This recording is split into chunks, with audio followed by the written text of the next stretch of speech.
সেই নির্বাচনী ইশতেহার ঘোষণা করেছিল দিন বদলের সময়। তারপরে মেয়ে এসে বললো যে তোমরা তো দিন বদল করবা, সবকিছু পরিবর্তন করবা, তোমরা এই দুর্নীতি দুর্বিচারের অবসান ঘটাবা, তোমরা দলীয়করণ ইত্যাদি ইত্যাদি বন্ধ করবা, তারপরে সব ক্ষেত্রেই বিরাট পরিবর্তন আনতে আমরা তোমাদের ভোট দেব। যে কথাটা আমি বলার চেষ্টা করছি, এই তরুণদের ভোটের মাধ্যমে সমর্থনে আওয়ামী লীগ ভূমিধস বিজয় পেয়েছিল 2008। আর এখন পুরো তরুণ সমাজ সেই সেই হাই স্কুলের ছাত্রছাত্রী থেকে আরম্ভ করে বিশ্ববিদ্যালয়ের পড়ুয়া ছাত্রছাত্রীরা সবাই এখন এর বিপক্ষে, আওয়ামী লীগের এখন বিপক্ষে। কি ঘটল, কেন ঘটল?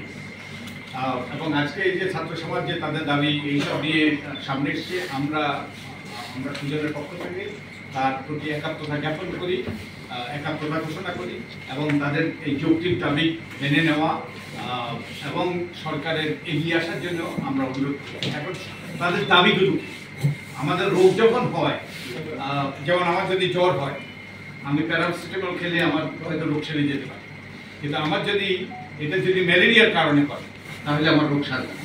তো এখন আমরা যে এই কোটা আন্দোলন দেখলাম কিংবা অন্যান্য জায়গায় হচ্ছে বিক্ষিপ্ত অনেকগুলো আন্দোলন, এটা একটা রোগের উপসর্গ।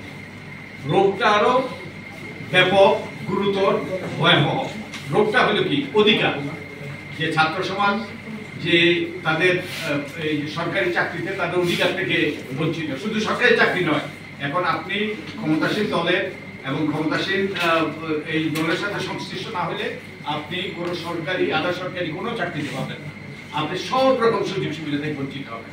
শুধু তাই নয়, এই বিশ্ববিদ্যালয়ে তারা তাদের গুরুতর মানবাধিকার থেকে তারা গুরুতর মানবাধিকার লঙ্ঘন হচ্ছে। জাহাঙ্গীরনগর বিশ্ববিদ্যালয়ে আপনাদের ধর্ষণের কথা জানেন, আপনারা সেঞ্চুরিয়ান মানিকের কথা জানেন, তাদের কোনো বিচার হয়নি।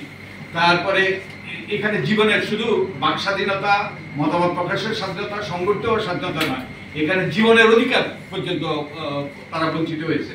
আপনারা জানেন সে কি করেছিল, সেই একটা ফেসবুক পোস্টিং দিয়েছিল এবং একটা আমাদের প্রতিবেশী রাষ্ট্রকে নিয়ে সেই জন্য তাকে জীবন দিতে হয়েছিল।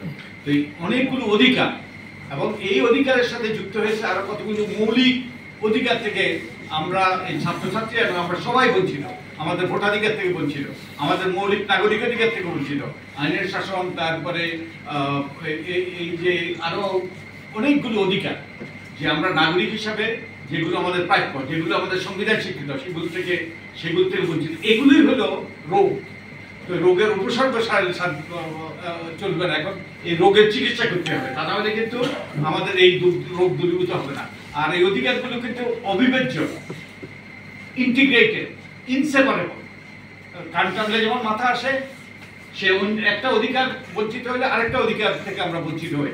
এই যে ভোটাধিকার নাই বলে, সরকারের কোনো জবাবদিহিতা নাই বলে এবং সরকারের জনসমর্থন, সরকারের জনগণের সম্মতিতে নির্বাচন হতে জনগণের সম্মতিতে আসে যে তারা ক্ষমতায় আসে নাই বলেই তারা বল প্রয়োগের মাধ্যমে সমস্যার সমাধানের চেষ্টা করছে। তো আমাদের এখন শুধু উপসর্গ নয়, আমাদের রোগের চিকিৎসা করতে হবে।